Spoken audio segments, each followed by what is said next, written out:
Welcome. My name is Dr. Pete Hilgartner, and today I'd like to talk about cancer and cancer prevention. I recently read a study that said that in 2010, cancer is going to exceed heart disease as the #1 killer of Americans. Now that's especially troubling to me because back in 1971, President Richard Nixon initiated the war on cancer, and it was supposed to be solved by 1976. Now, since 1971, billions and billions of dollars have been raised and spent on cancer research, yet all of a sudden in 2010, cancer is going to become the #1 killer of Americans, and the World Health Organization has estimated by 2012 it's going to be in epidemic proportions throughout the world. So obviously our approach to cancer isn't working. This whole idea of, well, we're going to create vaccinations, and the idea of chemotherapy and surgery and radiation, what I call the poison, cut, and burn approach, is not solving the problem of cancer. It is treating cancer, but cancer is really faulty gene expression. Now, how can I say that? Very simple. You have 50 trillion cells in your body. 50 trillion cells that have agreed to live in a community together. Of those 50 trillion cells, you have roughly 20 billion cells whose job is to simply hunt and kill cancer cells. So the reality is every single one of us has cancer in us at any one time. We're always developing mutated cells that could express, if you were in the right environment, to cancer. But you have immune cells that are designed to go out and search and destroy these faulty cells. So that's just the way we were built. So it doesn't make sense to go in and just treat the problem of cancer once it's arisen, once you have a tumor, once you have the degeneration involved in that. It makes more sense to go boost these guys and to reduce the mutations in the cells. Now, I'm going to give you just basic big bullets on cancer. I'm not going to get into all the specifics, but I want you to understand the overall big picture so that you understand that the premise that modern medicine and research is following is a flawed premise. We need to understand at a more objective level, what is the problem of cancer? What is it? How is it affecting or developing in our bodies? Cancer cells basically need two things in order to survive. Cancer cells live on sugar. That feeds them. Sugar feeds cancer. It's the preferred food of cancer cells, and cancer cells can only live in an environment that lacks oxygen. So if we understand that cancer cells will live in an oxygen depleted environment and it needs sugar, now we have a much better and clearer idea on how to prevent it. Because cancer can be prevented. Now, one of the reasons that we have a higher incidence of cancer is because we've got more of a toxic load from our environment. We've got insults that we're exposed to, chemical insults, pollutant insults, that we are exposed to as human beings now that we have never seen before. Every year, I think it's something like 3,000 new chemicals are introduced to our environment that never even existed before. So if we look at 100 years ago, cancer was a very, very, very rare condition. Again, cancer is faulty gene expression. But what has changed in those 100 years? Our environment. Our environment has significantly changed. Not only do we have more pollutants in the air, in the water, in the soil, but we're using pesticides and additives and preservatives in our foods that make our foods not foods, but what I call frankenfoods. They're not foods for optimal human consumption that facilitate what I call genuine replacement parts. Your body's always in a state of tearing down and building up, tearing down and building up. And unless I'm providing it with the right building blocks in a clean environment, I'm going to start getting faulty gene expression. Now, specifically, we know that sugar and lack of oxygen will facilitate the production of cancer. So how do we reduce the sugar? Simple. Stop eating sugar, okay? Sugar wasn't eaten and consumed in mass quantities until probably the late 1700s. Okay, and now it's ubiquitous. It's everywhere. We've got high fructose corn syrups and things like that. And we've come up with all these fake sugars or manufactured sugars that our body doesn't really know how to handle. And these sugars bypass the normal metabolic pathways, creating an imbalance in our acid-base balance in our bodies, the pH balance. Okay, so by reducing sugar, and what I mean by sugar is not just the table sugar, the refined sugar, okay, but that's a huge one, obviously, but simple carbohydrates such as breads. By the way, our breads are just laden with sugars. We add more sugar. We've developed such a sweet tooth in our culture, especially with the last 30 or 40 years, the big low-fat fad. Well, fats taste good.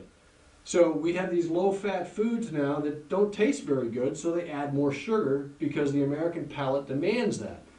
However, it's killing us. So unless we really want to just keep going on the path that we're on, doing the same thing over and over and expecting different results, which, by the way, is the definition of insanity, we need to change some things. So reducing breads, reducing pasta, reducing rice, reducing our intake of potatoes, okay, the simple carbohydrates that are broken down and will change the acid-base balance of the blood. But it also provides a lot of this, which if we are in a state of imbalance, it just keeps feeding it. Now, I talked about how the intake of sugars and simple carbohydrates will change our pH, okay? It makes us more acidic. So a highly acidic body is a body that lacks oxygen. That's just chemistry, okay? So an acidic body lacks oxygen. Now we're in a state of cancer development, okay? We're in a state where we're providing the optimal environment for cancer to thrive. This whole equation here, by the way, reduces immune system function. Okay, so that 20 billion cells, we've just reduced that down. So think of cancer almost in the context of an insurgency. Okay? We're very familiar from this whole war on terrorism about insurgencies, the war in Iraq. It's a counterinsurgency. Well, cancer cells are continuously developing, and we've got a little patch over here, and a little patch over here, and a little patch over here. And as long as I've got those cells that can go in and find those and destroy those little patches or those cells, if I all of a sudden eliminate the soldiers to do that, well, guess what? I've created an environment where these cells can do the recruiting. They can go out and they can get more cells involved. And really, we have to look at cancer as an insurgency in the body. If we eliminate the food source, the energy supply, if you will, in a wartime situation, we talk about getting rid of the money supply, the arms supply, the ammo supply, okay? But then if we create an environment that is untenable for those cells to proliferate, in the human body, to follow this analogy, we create an environment that is rich in oxygen. It has to have enough oxygen because a lowered oxygen state allows these cells to grow. In an insurgency, okay, and I'm not trying to solve the insurgencies of the world, but this is one way to do it, is we have to create an environment that becomes untenable for that insurgency to proliferate. Now, believe it or not, this is a little tangent, but it'll come into context. Believe it or not, since the founding of the United States of America, there have been people who would like to see this government and this country fall. That's an insurgency. But we've got an environment set up that doesn't allow that to express through, doesn't allow that movement to take hold. It's the same approach we have to have with cancer. Now, specifically, what can you do? Well, again, we have to reduce sugar, simple carbs. Okay, then anything you can do to boost the immunity is going to help. Well, one way to boost the immune system is to exercise. Now here's the paradox. Exercise also, too much exercise, can produce inflammatory byproducts that help suppress the immune system. Okay? So just because you're exercising doesn't mean you're necessarily healthy. It's the right type of exercise. Okay? So if I exercise too much, I'm actually tipping the scale the wrong way. All right? So just enough exercise. And there's a lot of detail on that. But it helps balance hormones. It helps increase oxygenation of the tissue. It helps balance blood sugar. It helps set up an environment that is cancer resistant. Okay? The other thing we can do is a regular detoxification. What do I mean by that? Well, think of your colon, your digestive system, your immune system, your lymphatic system, your liver, kidneys, blood. All of those are not only delivering nutrients to your body, but they're removing toxins. They're removing all the waste products of normal metabolism. Well, if I get into the state of imbalance, everything becomes sluggish. So think of the city streets. What would New York City be like within a month if everybody left 50% of their garbage out in the streets every day? It would be pretty significantly bogged down, okay? And over time it would putrefy, and we would have all kinds of other infestations and problems. Now, if I did that, and now I have an infestation of rats, and all I did was go solve the rat problem, I'm really not solving the real issue, am I? Okay? So this is where I say, well, we're following the false premise. We're trying to deal with a rat problem instead of getting the streets clear of trash. All right? So detoxification, I always recommend 3 to 4 times a year to do a significant colon cleanse. And we've got a number of resources on our website where we talk about the various types. Now, you can have a detoxification, you can have a fast, you can have a purification. And I delineate those on the website. So I encourage you to go to the website. I'll give it to you here. It's www.drhilgartner.com. Okay? Also, if you read my book, The Secrets of How to Feel 20 Years Younger in 90 Days or Less, I give a lot of information on detoxification, purification. You can find that book on that website as well. Okay, moving on. Some of the other things that we can do. And this might blow some of your minds, okay?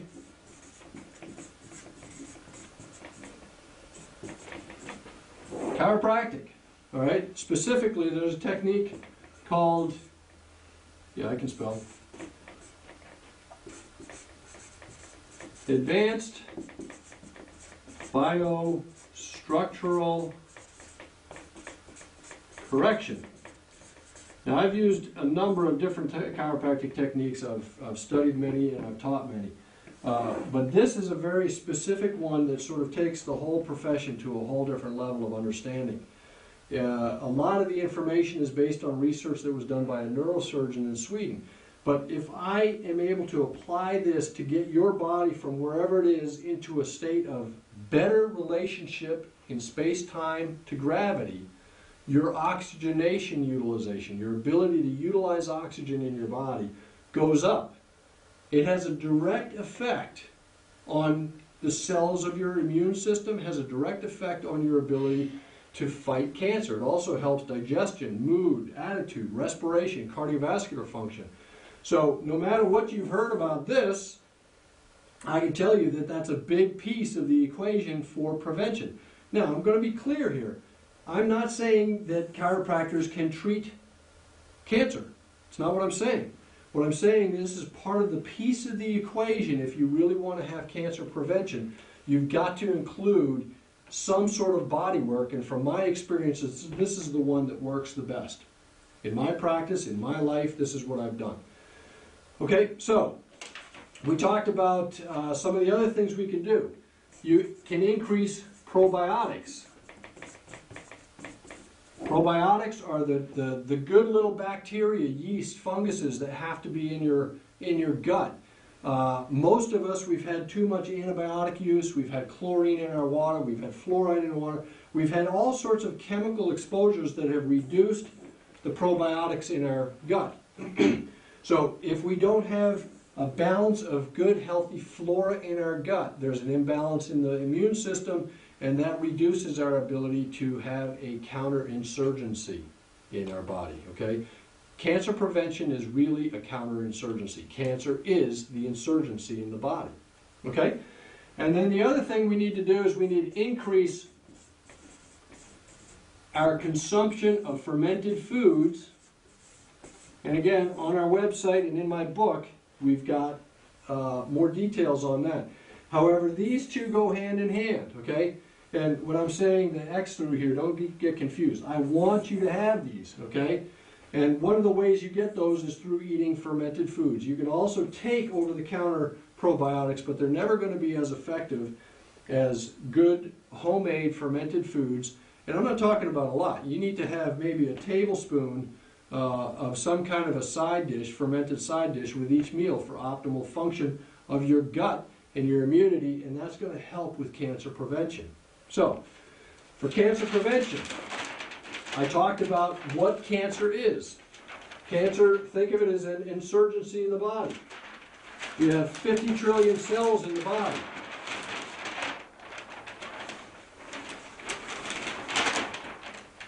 Let me get to the right page. We have 50 trillion cells in the body that have agreed to live in an organized community. Roughly 20 billion of those cells are involved in fighting cancer. The best thing we can do is we can feed and fuel and supply and resupply those cells so that they can keep the rest of these cells functioning optimally. We have to change our paradigm of cancer. It's not just about going and treating the rat infestation from the bogged down toxins in the body. It's about removing, eliminating, and keeping those toxins out of the streets, if you will, if you want to go to my New York City trash analogy, okay? So that's it's a completely different approach to cancer treatment. But it's a holistic approach. We need to stop treating cancer. We need to start preventing cancer. We need to prevent cancer by understanding how the relationship of our body, our genetics, and our environment are so inextricably intertwined that the indication or the fact that cancer is about to outstrip heart disease as the #1 killer of Americans, when cancer it was almost non-existent 150 years ago. Yes, people did die of cancer, but it was a much later age. But now all of a sudden it's going to become the most dominant threat to health worldwide. I think we're following a false premise. Here's a different approach. Here's what I consider to be a better approach. And if you implement it in your life, I think you're going to find that you feel better overall and generally. And by the way, when you take this approach, not only is it going to help prevent cancer, it's also going to help with heart disease, osteoarthritis, and a number of other chronic conditions that, again, modern medicine just is not doing a good job in treating those problems. The pharmaceutical industry is having a great time trying to create new treatments for it. But this whole war on cancer, it's really not about trying to find a cure. It's about trying to find new treatments. We really need to just prevent it. Okay? So I hope this gave you a little introduction or a little better background or overview of what the problem of cancer is, and hopefully empowered you with some information so that you can take some action steps. One of the things I always teach my patients is the word doctor means teacher.